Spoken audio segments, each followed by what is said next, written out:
The Museum of Teaching and Learning welcomes you to another episode of our series, Teaching in Times of COVID, stories dedicated to the experience of educating in public, private, and home teaching settings. I'm Denise Steedman, your host. Today we're joined by Dustin Sober, who is a high school history teacher and a sports coach. Dustin, welcome. Thank you for having me.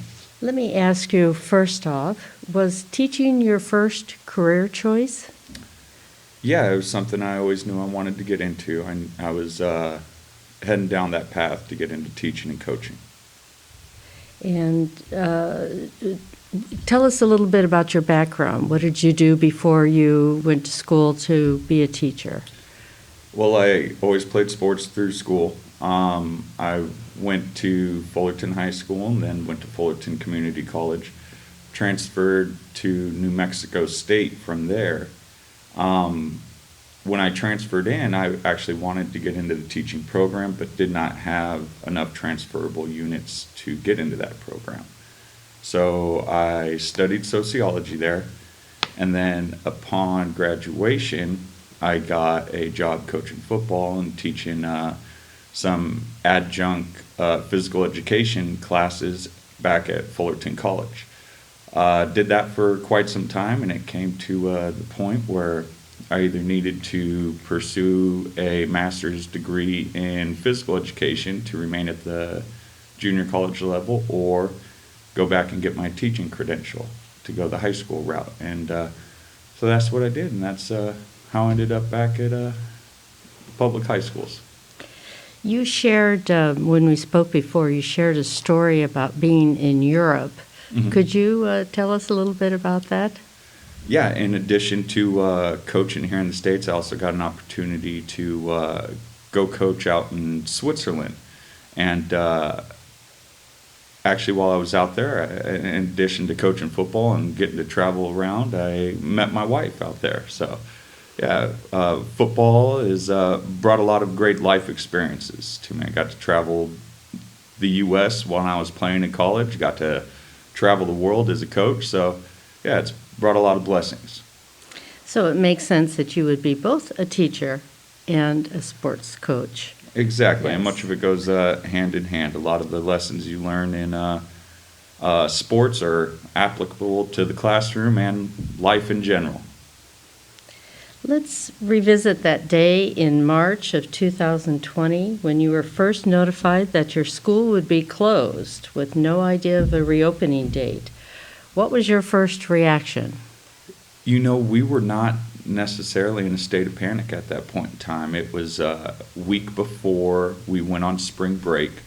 So what we were being told and what we understood was we were going to take this week off and then do distance learning that week, take spring break, and it was, you know, the 2 weeks to flatten the curve. That's what we were hearing on the news and whatnot at that point in time. So we were expecting to come back after 2 weeks. So there wasn't really a scramble to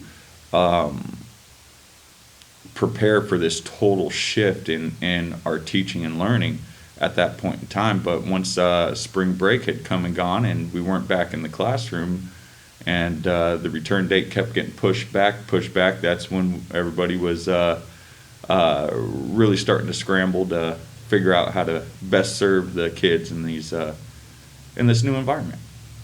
So how was that laid out for you? Did your administration present a program? Were these ideas that came from teachers?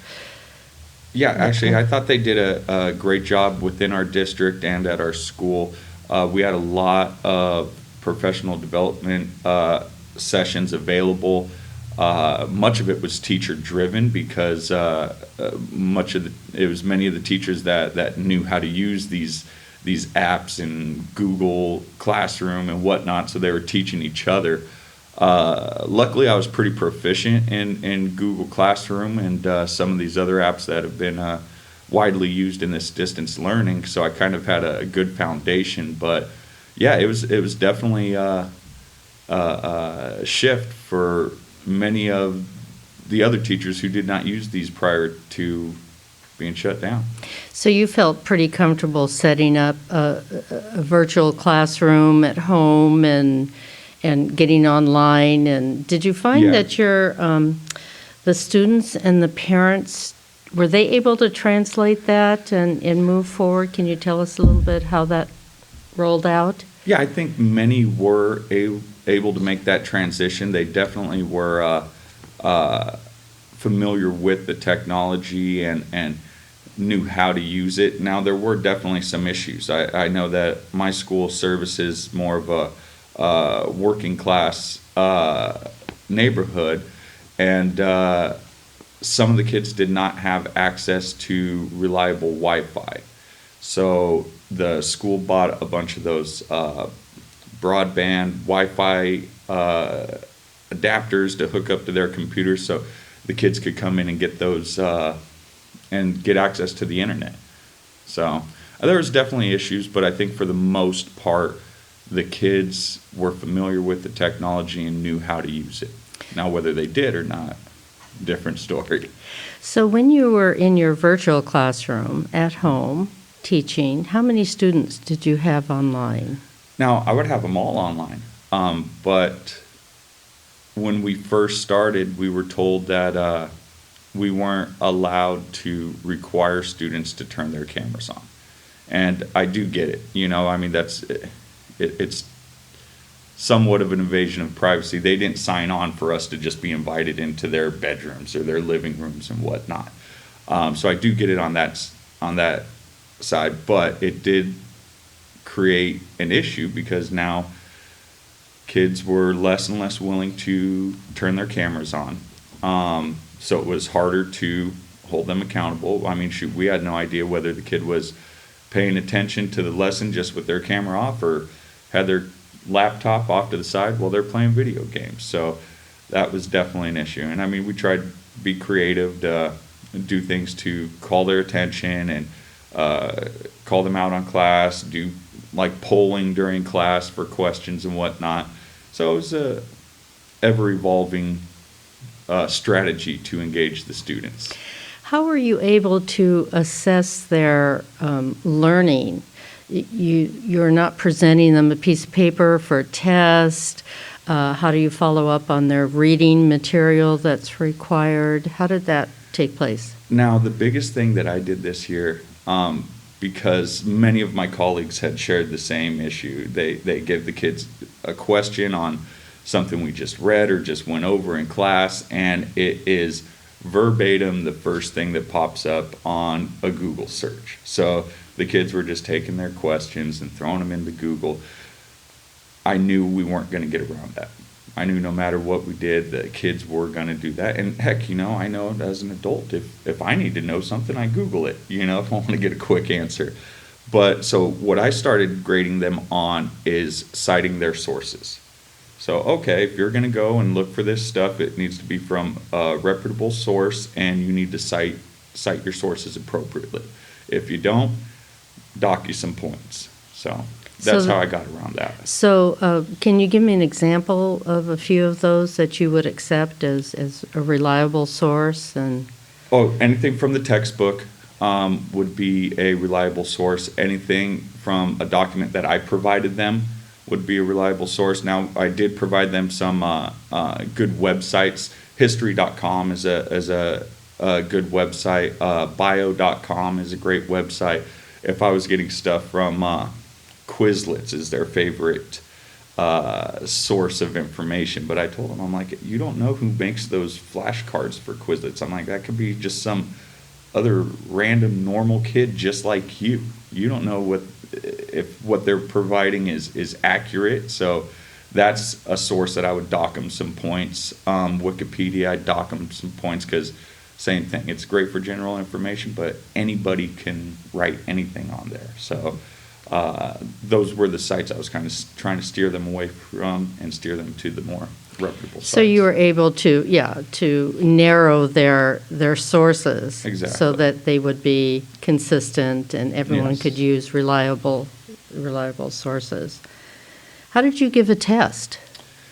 Well, I gave one midterm, and surprisingly, everybody scored very well. So We did not do many more tests after that because it was pretty easy to cheat on them. So I did more things, more project-based stuff, had them, analyze a document and then write a response to it, or do a PowerPoint presentation where they could incorporate some images and some creativity in that. We created some posters, some propaganda posters when we were doing World War I.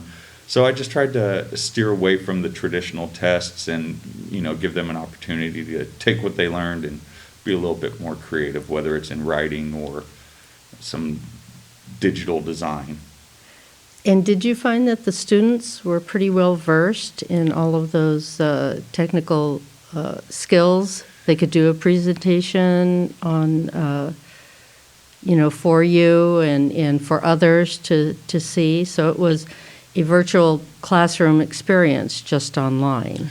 Yeah, definitely. I mean, the kids are pretty tech savvy. They're more tech savvy than I am. So, it was definitely good to see some of their work, and some of their work went beyond my expectations. So that was good. But I would always put like a YouTube video tutorial, like if we were using the Google Drawing, hey, this is the basics on how to use the Google Drawing. And like I said, some of the kids already knew the basics and new features that I wasn't even aware of. Dustin, you teach world history at your high school. How many hours of that do you teach? In a normal day, I'd teach 4 world history classes in all about an hour, but during distance learning, it seemed like there wasn't really a definitive start and end time. I would put stuff up on Google Classroom, and a kid might send an assignment in at midnight.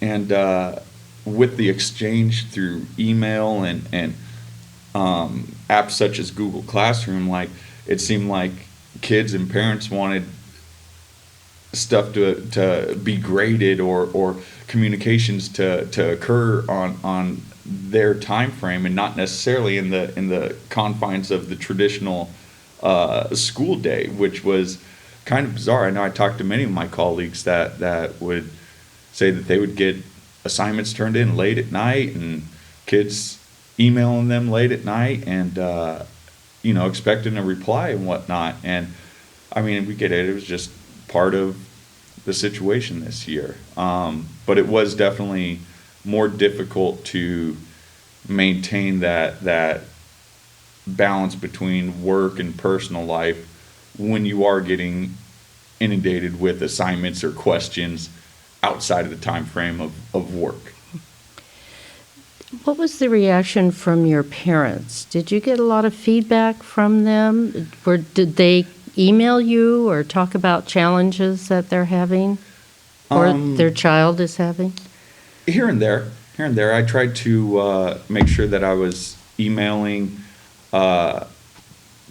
parents on a regular basis, and I tried to make sure that I would email them if there were issues, if I did not get assignments in or whatnot, or if a child was falling behind.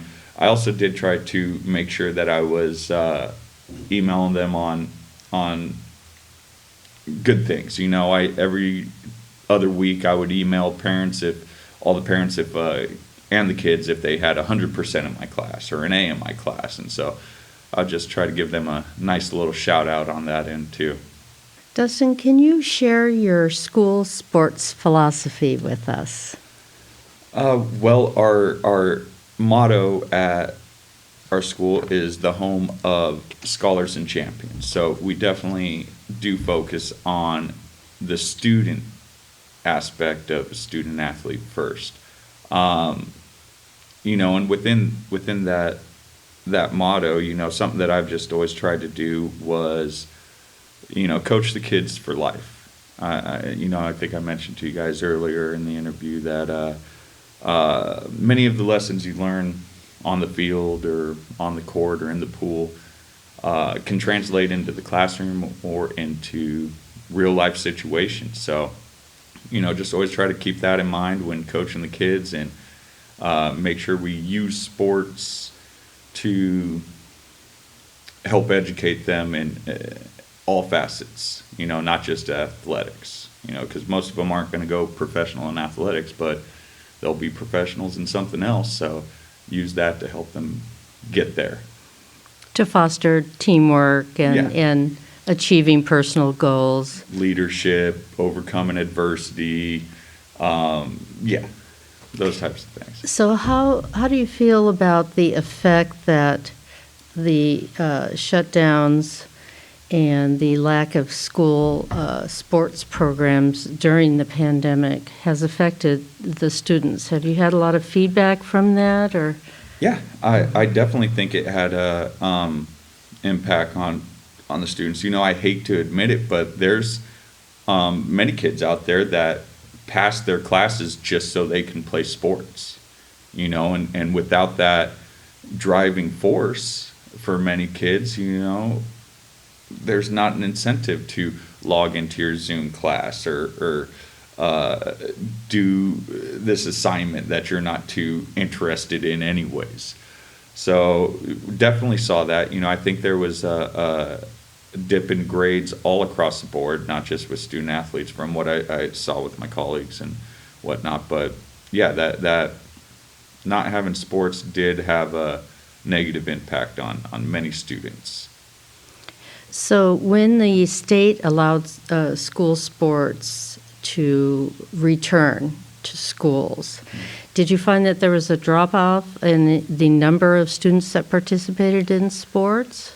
Yeah, there's actually quite a few issues. I know that from my experience, I had some kids whose parents did not let them return, and definitely understand. We're in the middle of a global pandemic. I know this is the first global pandemic I've ever experienced, so I get it. They weren't comfortable, and I was coaching football at the time. It's a full contact sport. You can't avoid contact in it, Maybe it would be different for a sport like golf or tennis. But yeah, we definitely had some kids that opted out of playing. But then also when we came back, you definitely did see some of the disparities of the impact that COVID had on the various communities. Like I had mentioned, I service more working class, lower socioeconomic community, where some of the schools that I was competing against had more resources available. I was talking to one of the coaches in my district in particularly, and he brought it up. He was like, man, he goes, you have issues here that we're just not dealing with. He told me that when the schools got shut down and we couldn't get into the gym, most of his kids' parents went out and bought him weight sets, and they were working out in the garage or out in the backyard during this time, where that wasn't common for the kids that I worked with. Heck, I mean, I had a lot of kids that their folks saw them not in school, so they had to go to work with them to make ends meet. They didn't come from family situations where people are working office jobs and have the ability to work remotely. Many of them were manual laborers, people that COVID didn't stop their work every day. So they needed to pull together and make ends meet, and sometimes kids had to help out in those regards. I can think of 5 kids right off the top of my head that I know was working during this time. So with that being the case, how is the school going to handle their absence from their classwork? Well, now here's many of the kids, just from my experience, that I know were working from my football team. They were taking care of stuff, and that was the case where I told you, many of my colleagues and I, we got assignments turned in after midnight, and that was the thing. If they turned their assignments in, I know for the vast majority of us teachers, we were like, hey, if they're getting the assignments turned in a timely manner, we're going to take it, we're going to grade it, we're going to give them credit for it. We're not trying to assess their life situations and hold that against them. If they got it into us but in a timely manner, boom, we'll accept it, we'll give them credit for it. If they have attendance issues, they're going to have to take that up with the front office. If they did not check in during class time, that's out of our hands. But yeah, there was a consensus that we're going to give them credit for the work that they did. So your experience, your personal experience with your school was that the pandemic exacerbated the disparities of social resources Definitely. for many of your students, and that was really told in their inability to attend a normal classroom day. Mhm. Do you think that the summer school classes may help with this? Are they going to happen at your school, and are you going to teach them any classes? Yes, I'm signed up for summer school. I usually, each year, I teach a Frosh Academy class where I get a batch of incoming freshmen and help them in basic English and math skills, but also introduce them to different programs on campus, show them where the library is, where the locker rooms are, and just get them acclimated with high school life and set them up for success. Yeah, the plan is to have summer school, and I definitely think it will benefit the children, getting them back caught up in their academics. I mean, that's what it was initially designed for prior to COVID, so I guess it would aim to serve the same purpose. Not really sure how it's going to look. I know that we are back on campus for instruction 4 days a week now. We would be back in summer schools 4 days a week as well. I know that there's still some issues with class size, so I do not know how that's going to pan out, but yeah, we're anticipating being back in the classroom for summer school. And do you anticipate that for the fall as well, full attendance, or is that going to be a hybrid? How is your school deciding that? I believe our district is going full attendance at all of our sites, and then they are, I believe, trying to pilot a distance learning program through our continuation school, to where if kids are not comfortable coming back in the fall, they could go into this program, and from what I hear, they could still participate in programs such as art or theater or sports at their respective school. So not sure all the details on that. That's just what I've been hearing through the grapevine. So you may end up with a little bit of a hybrid. Will you be teaching virtually? You'll be teaching in the classroom, and students can go online and watch you teach? Or No, okay. if we're on site at our school, we're there. We're teaching lessons in person there. It'll be a whole separate program from teachers through our continuation school. We'll be providing the online learning and distance learning stuff. So two separate Yes. educational classrooms? Yes. Really? It'll either be all in person or all distance. So let's turn to your household, All right. if we may. You and your wife have two young children. Can you speak a little bit about how this shutdown has affected your children? You know, it wasn't too bad because they are so young. They weren't in school. My son was in daycare for about a year, and that was just for, to give mama a break a couple days a week and to start getting him socialized with other kids and whatnot, and basic education, colors, numbers, all that good stuff, learning your ABCs. But his school did not open back up after the shutdown. It was good that I was home, so we kind of got to spend more time, and we definitely got to bridge that gap. I was more available to, sit down and read books with them, and play some games and do some color and go over our numbers and letters and colors and all that good stuff, our shapes. So we definitely got to get that in, which was a blessing in hindsight, because probably wouldn't have got to spend that time with him at this age if I was working in the classroom every single day.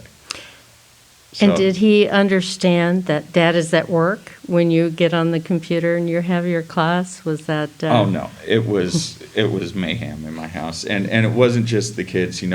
As you know, my wife had suffered some severe injuries in a car crash like right before school started. So yeah, distance learning in my garage was pretty chaotic at times. I was up front with my kids in the beginning of the school year. I was like, hey, if you're logging into Zoom and it's saying waiting for host, there's a good possibility I'm helping my wife get out of the shower or changing my kids' diapers. Just be patient. And I even told them if I have to just get up and leave the computer for a second, just bear with me here. And they were all good. I mean, shoot, I literally changed diapers while on a Zoom meeting with my kids, and it just was what it was this year. We just had to deal with it. So they were good. And my students, even though I did complain that they would not have their cameras on for lessons, pretty much every time my kids would run in there and disrupt our lesson,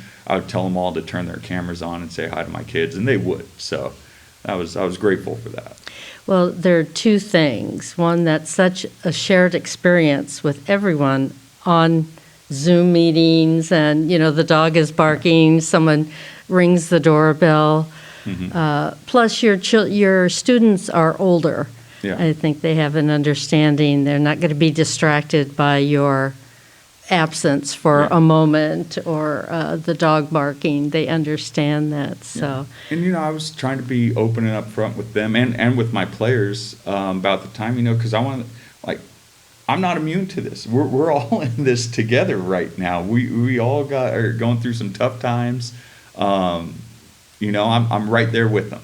And so I think that hit home for many of them and made it a more pleasurable working experience for us. So. Well, and I'm sure those students appreciated that. That would give them confidence that we're all in this together, which mm-hmm. is true. You're not isolated. I'm here to support you. Yeah. So that's great.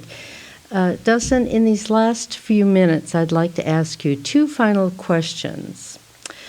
Do you think that the pandemic will have permanently changed education as we knew it before? I think it can change for the better. I think many of the things that we adopted during distance learning, such as our use in technology, I think can stick around and should. I can't even imagine going to the copy room anymore and printing off 120 copies for 4 classes. I'm appalled by that thought nowadays. I just throw it on Google Classroom. It's so much easier. And there's the sky's the limit with these new apps and stuff we have for education. And another thing, so many companies came out with new technology just for education. That's their focus. It's not like we're trying to take applications now and format them to what we're doing in the learning. No, they were designed for that purpose now. So I think that's good. I think something hopefully we take on as a society. I know prior to COVID, if I was sick, I'd still go to work. I wasn't wasting a sick day on a day I was actually sick. But hopefully now, people will still have to do that. Throw a mask on. If you're feeling under the weather, throw a mask on, go to work, go to the store, do what you got to do. Just be respectful in that regard. Maybe wash your hands, kids, after going to the restroom. Hopefully those things stick around. But yeah, I think it'll definitely have an everlasting change on education and society. From others that we've spoken to, that sounds very similar to the new college processes going forward, education, how they're looking at education, more interactive, more classrooms, Google Classroom, for example. So that might prepare them as they move along. They go through high school, they get a taste of that, they're used to it, they move to college, and it won't be a surprise. Yeah, definitely. They'll have the tools for that. And lastly, we'd really like to ask you, Dustin, what are you most proud of? Now that the finish line is in sight, with numbers continuing to decrease and vaccinations continuing to increase, I guess I'm just proud that we made it. We faced the adversity, and it was tough times for my kids and myself alike. But we're here, and something I even told my football team, because we did not have a very good season when it comes to scoreboards and records. But something I told them after the first game and even after the last game, I'm like, you know what, you guys won before a play was even played. I was like, there's a lot of kids, a lot of schools that did not get this opportunity to play this year, and you guys did. So regardless of the record or the scoreboard, you guys won this year. And I guess that could be said for everyone in education. We made it to this point. We're finishing off this COVID school year. If we made it through, we won. So, Dustin, thank you for being here today. it was my pleasure. Please visit our website, www.modal.org. That's MOTAL.org, to learn more about our exhibits, events, artifact collection, and more. Also, find us on Modal's YouTube channel, Facebook, and Instagram. Museum of Teaching and Learning. We educate people about education. Teaching in the Times of COVID is brought to you by the Museum of Teaching and Learning and is the sole owner of its content.